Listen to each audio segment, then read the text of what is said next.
Mutant library screening and transcriptomic studies of intracellular pathogens can help answer key questions about genomic and regulatory adaptations of pathogens of interest that are used to survive inside their host.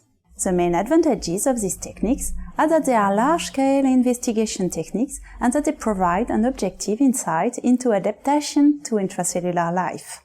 The implications of these techniques extend toward the therapy of Mycobacterium abscessus-associated diseases by giving insight into potential targets for vaccine therapy.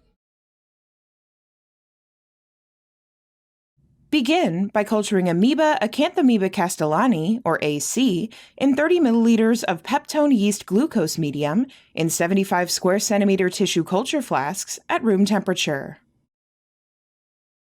After 1 hour, use a 25 milliliter pipette to remove the supernatant, and wash the cells 3 times with 10 milliliters of AC buffer without carbon or nitrogen per wash.